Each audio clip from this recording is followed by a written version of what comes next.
Hi all, welcome to hills brownie Ooty channel. வீடியோக்குள்ளே போகிறதுக்கு முன்னாடி நம்ம சேனலை சப்ஸ்கிரைப் பண்ணிக்கோங்க. மறக்காமல் பக்கத்தில் இருக்கிற பெல் பட்டனை ப்ரெஸ் பண்ணிக்கோங்க. அப்போ தான் நான் போடுற வீடியோ உங்களுக்கு உடனுக்குடனே நோட்டிஃபிகேஷன் வரும். இப்போ நம்ம வீடியோக்குள்ளே போயிடலாம். டே 5ஓட வெயிட் லாஸ் ஃபுட் வந்து இன்றைக்கி வந்து பார்க்க போகிறோம். நீங்கள் வந்து வெயிட் லாஸ் பண்ணுறீங்க அப்படின்னா நம்ம சேனலை மறக்காமல் சப்ஸ்கிரைப் பண்ணிக்கோங்க. நம்ம சேனலில் பார்த்தீங்கன்னா வெயிட் லாஸில் வந்து நீங்கள் எந்த மாதிரி ஃபுட் சாப்பிட்ணும் அந்த வீடியோஸ் எல்லாமே நான் டே ஃபர்ஸ்ட்லேருந்து போட்டிருக்கேன். நீங்கள் அந்த வீடியோஸ்லாம் பார்க்கலினா நீங்கள் வந்து நம்ம சேனலில் அந்த வீடியோஸ் இருக்கும், நீங்கள் போய் செக் பண்ணிக்கோங்க. இப்போ டே 5ஓட ஃபுட் பார்த்தீங்கன்னா வந்துட்டு சப்பாத்தி பண்ண போகிறோம். சப்பாத்தி பார்த்தீங்கன்னா பிளைனான சப்பாத்தி இல்லை, மசால் சப்பாத்தி வந்து பண்ண போகிறோம். 4 உருளைக்கிழங்கு வந்து வேக வச்சுட்டு தோல் உரிச்சிட்டு எடுத்து வச்சுருக்கேன். இந்த உருளைக்கிழங்கை நம்ம மேஷ் பண்ணிடுவோம்.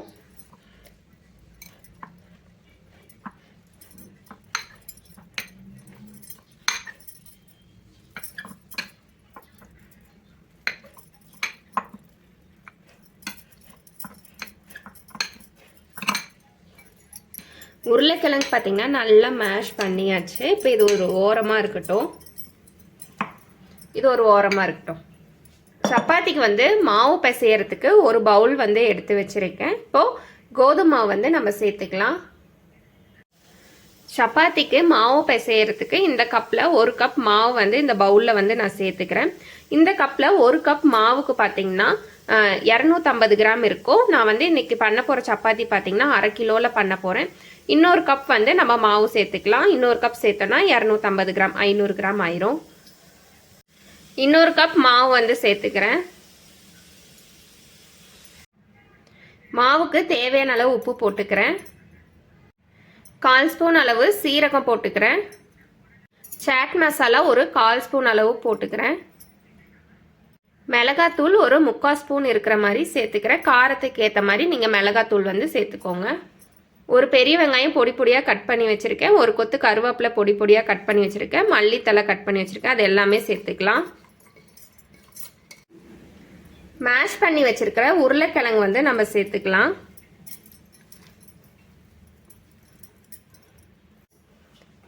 எல்லாமே சேர்த்ததுக்கு அப்புறம் இப்போ நம்ம மாவு வந்து நம்ம சப்பாத்தி பதத்துக்கு நம்ம கலந்து வச்சிருவோம். நம்ம சப்பாத்தியை நம்ம பிசையும் போது தண்ணி வந்து இப்போவே நீங்கள் சேர்த்துடக்கூடாது. அப்புறம் நம்மளுக்கு சப்பாத்தி வந்து டோ வந்து நம்மளுக்கு கொஞ்சம் தண்ணியாக இருக்கிற மாதிரி இருக்கும். அதனால் உருளைக்கிழங்குல கொஞ்சம் தண்ணி இருக்கும். அதனால ஃபஸ்ட்டு வந்து மாவு இந்த உருளைக்கிழங்கு எல்லாமே சேர்த்து நல்லா பிசைஞ்சுக்கோங்க. அதுக்கப்புறம் தேவையான அளவு தண்ணி ஊற்றிக்கோங்க. மாவு பார்த்தீங்கன்னா உருளைக்கிழங்கோட நல்லா எல்லா பக்கமே நல்லா பிடிச்சிருக்கு. இப்போ வந்து நம்ம தண்ணி வந்து நம்ம கொஞ்சம் கொஞ்சமாக சேர்த்துக்கலாம். சப்பாத்தி பதத்தளவுக்கு பிசைஞ்சு எடுத்துக்கோங்க. இந்த வெயிட் லாஸில் பார்த்தீங்கன்னா நீங்கள் வந்துட்டு ஃபுட் மட்டும் சாப்பிட்டு எக்ஸசைஸ் வாக்கிங் எல்லாம் பண்ணாமல் இருக்காதீங்க. எல்லாமே சேர்த்து ஈக்குவலாக பண்ணிங்கன்னா கண்டிப்பாக ஒரு பெஸ்ட்டான ரிசல்ட் கிடைக்கும். நானுமே பார்த்தீங்கன்னா வெயிட் லாஸ் தான் நான் பண்ணிருக்கேன். ஸோ நான் பண்ணுறத உங்களுக்கும் வந்து நான் ஷேர் பண்ணுறேன். உங்களுக்கு யூஸ்ஃபுல்லாக இருக்கும் அப்படின்னு தான் நான் ஷேர் பண்ணுறேன். நான் வெயிட் லாஸ் பண்ணுறப்போ பார்த்தீங்கன்னா நான் டாக்டர்கிட்ட எல்லாம் நான் கன்சல்ட் பண்ணல, டயட் சார்ட்லாம் நான் வாங்கலை. நான் பார்த்தீங்கன்னா யூடியூப்லேயே சர்ச் பண்ணி நான் வந்து தெரிஞ்சுக்கிட்டதை நான் வந்து உங்களுக்கும் நான் வந்து ஷேர் பண்ணுறேன். இந்த வெயிட் லாஸ்க்கு பார்த்தீங்க அப்படின்னா நான் வந்து 1 ரூபா கூட நான் வந்து செலவு பண்ணவே இல்லை. 1 ரூபா கூட செலவு பண்ணாமல் நான் வந்து 80 கிலோலிருந்து நான் வந்து இப்போது 55 கிலோ தான் இருக்கேன். அவ்வளோ வெயிட் வந்து நான் குறைஞ்சிருக்கேன். ஸோ நீங்களும் வெயிட் லாஸ் பண்ணுறீங்கன்னா கண்டிப்பாக இந்த டயட் சார்ட் வந்து எடுத்துக்கோங்க. கண்டிப்பாக உங்களுக்கு யூஸ்ஃபுல்லாக இருக்கும்.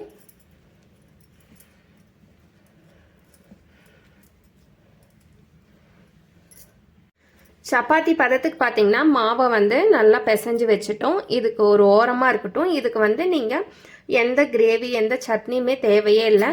நீங்கள் கிரேவி இல்லாத டைமில் நீங்கள் வந்து இந்த மாதிரி பிளைனாக ஒரு மசால் சப்பாத்தி நீங்கள் செஞ்சு சாப்பிட்டுக்கலாம். எந்த ஒரு சட்னி இந்த மாதிரி எதுவுமே தேவையே இல்லை. அப்படி நீங்கள் சட்னி வேணும்னா நீங்கள் பொட்டுக்கடலை சட்னி, கார சட்னி வச்சுக்கிட்டீங்க அப்படின்னா டேஸ்ட் வந்து நல்லாயிருக்கும்.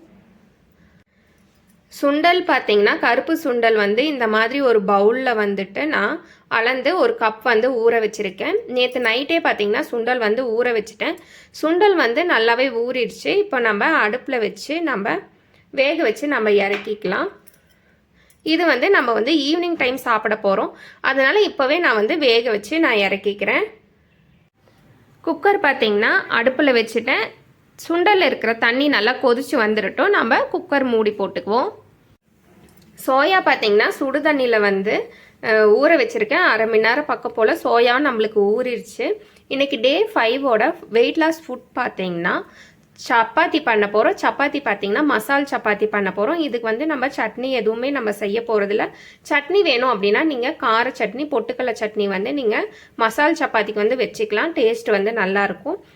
நான் வந்து மசால் சப்பாத்தி வந்து நான் செய்கிறனால அதுலேயுமே நான் வந்து கொஞ்சம் உருளைக்கிழங்கு, வெங்காயம், மல்லித்தலையெல்லாம் போட்டிருப்பேன். அதனால் ஒரே ஒரு பொரியல் மட்டும், சோயா பொரியல் மட்டும் இன்றைக்கி வந்து நம்ம பண்ணிக்கலான்னு சொல்லிட்டு ஒரு 1/4 கிலோ அளவுக்கு தான் சோயா எடுத்துருக்கேன். 1/4 கிலோ அளவுக்கு சோயா எடுத்து சுடு தண்ணியில் போட்டு நல்லா அதுவும் ஊறிடுச்சு. இதையும் நம்ம ஒரு பக்கம் தாளிக்கிறதுக்கு பார்த்திங்கன்னா ஒரு கொத்து கருவேப்பிலை, ஒரு பெரிய வெங்காயத்தில் அரை வெங்காயம் கட் பண்ணி வச்சுருக்கேன். சின்னதாக ஒரு தக்காளி கட் பண்ணி வச்சுருக்கேன். கொஞ்சமாக மல்லித்தலை, காரத்துக்கு 2 பச்சை மிளகா வந்து கீறி வச்சுருக்கேன். இப்போ சோயா பொரியல் எப்படி செய்கிறதுங்கிறது பார்த்துடலாம். சுண்டலில் இருக்கிற தண்ணியெல்லாம் பார்த்திங்கன்னா நல்லா கொதிச்சிருச்சு. இப்போ நம்ம குக்கர் மூடி வந்து போட்டுக்கலாம். குக்கர் மூடி போட்டு விசில் வச்சுருவோம். விசில் வந்து ஒரு 5 விசில் வந்துடட்டும். அதுக்கப்புறம் ஹீட் அடங்கின வாட்டி நம்ம ஓப்பன் பண்ணி பார்த்துக்கலாம்.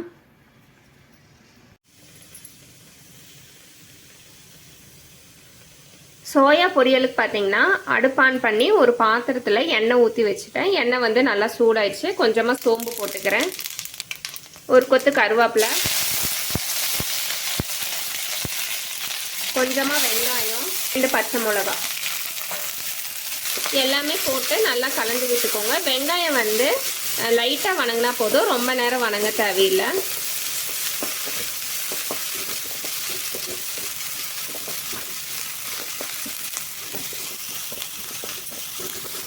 தக்காளி போட்டுக்கிறேன். தக்காளி வணங்குறதுக்கு தேவையான அளவு உப்பு போட்டுக்கிறேன். தக்காளி வந்து நல்லா வணங்கிருட்டோம். அப்புறம் நம்ம எடுத்து வச்சிருக்க சோயா வந்து நம்ம சேர்த்துக்கலாம்.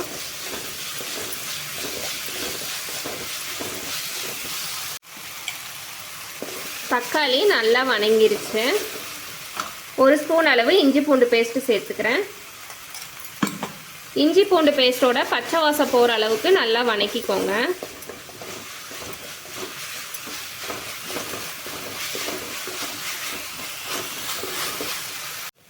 இஞ்சி பூண்டோட பச்சை வாசம் பார்த்தீங்கன்னா போயிடுச்சு. சோயா சேர்த்துக்கலாம். ஒரு 1/4 டம்ளர் அளவுக்கு தண்ணி மட்டும் சேர்த்துக்கோங்க. ஒரு ஸ்பூன் அளவுக்கு வீட்டில் அரைச்ச மசால் தூள் மட்டும் சேர்த்துக்கிறேன். வேறு எதுவுமே நான் சேர்க்கல இந்த சோயா பொரியலுக்கு. ஒரு நிமிஷம் நல்லா கலந்து விட்டுக்கோங்க. மூடியெல்லாம் போட்டெல்லாம் வேக வைக்க வேண்டாம். அப்படியே அடுப்பை வந்து மீடியமாக வச்சு ஒரு கொதி வந்தோடனே இறக்கிக்கோங்க. இது வந்து நான் கொஞ்சம் திக்காக பண்ணுறேன். நம்ம சப்பாத்திக்கு வந்து மசால் சப்பாத்திக்கு வந்து அப்படியே கொஞ்சம் தொட்டு சாப்பிட்ற மாதிரி இந்த சோயா பொரியல் வந்து நான் பண்ணுறேன்.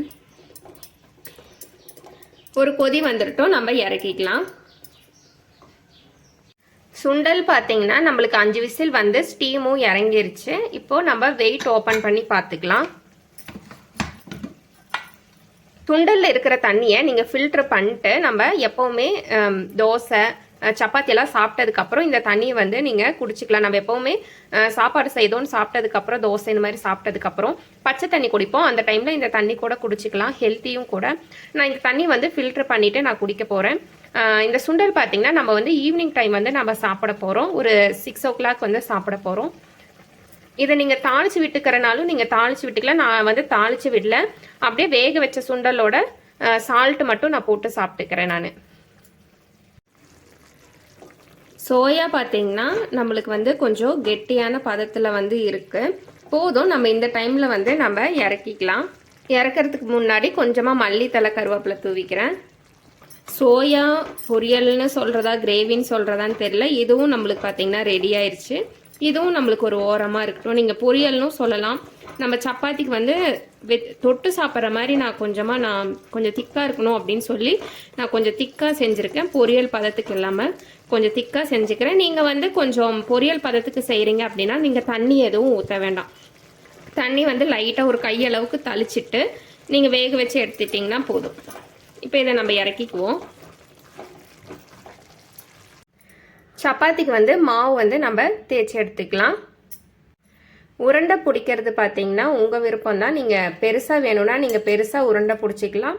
சின்னதாக வேணும் அப்படின்னா நீங்கள் சின்னதாக கூட நீங்கள் உருண்டை பிடிச்சிக்கலாம். நான் வந்து கொஞ்சம் பெருசாக உருண்டை பிடிச்சிக்கிறேன். நான் உருண்டை பிடிச்சிட்டு நம்ம மாவு உருண்டையை வந்து நம்ம சைடில் அப்படியே வச்சுக்கலாம்.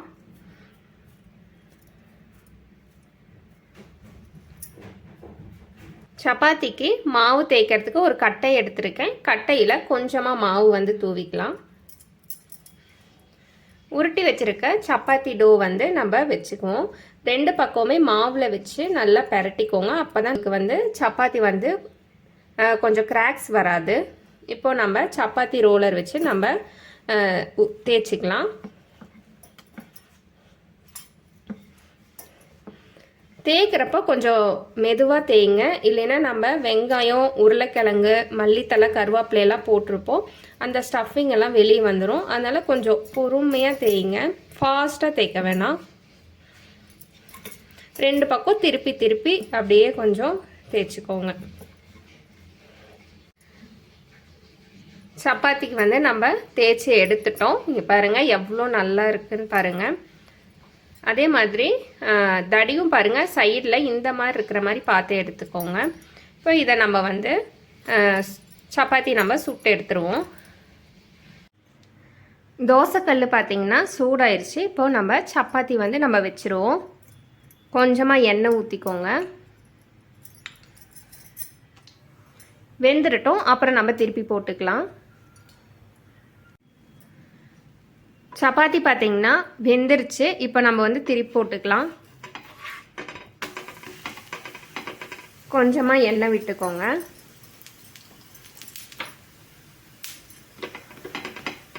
ஒரு நிமிஷத்துக்கு வேகட்டும். நம்மளுக்கு சப்பாத்தி வந்து நம்மளுக்கு ரெடி ஆயிரும். சப்பாத்தி பார்த்திங்கன்னா நம்மளுக்கு நல்லா வெந்துருச்சு. இப்போ நம்ம திருப்பி பார்த்துக்கலாம். நல்லா வெந்துருச்சு. 2 பக்கமே நல்லா வெந்துருச்சு. இப்போ நம்ம இதை ஒரு பிளேட்டுக்கு வந்து நம்ம மாற்றிடுவோம். சப்பாத்தியை ஒரு பிளேட்டுக்கு வச்சிடலாம். 2 சப்பாத்தி வச்சுக்கிறேன். கொஞ்சமாக சோயா வந்து வச்சுக்கிறேன்.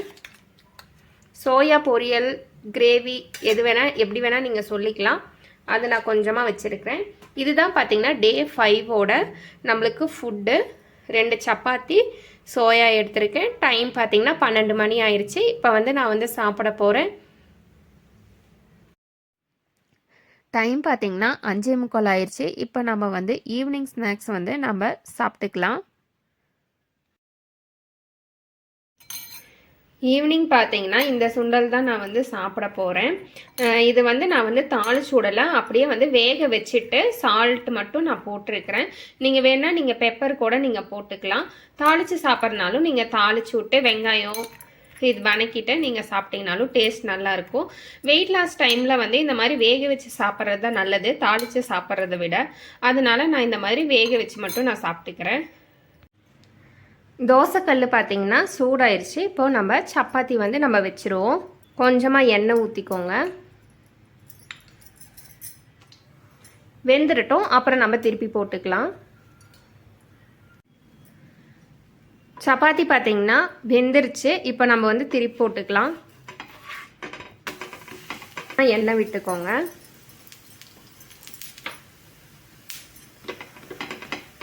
ஒரு நிமிஷத்துக்கு வேகட்டும். நம்மளுக்கு சப்பாத்தி வந்து நம்மளுக்கு ரெடி ஆயிரும்.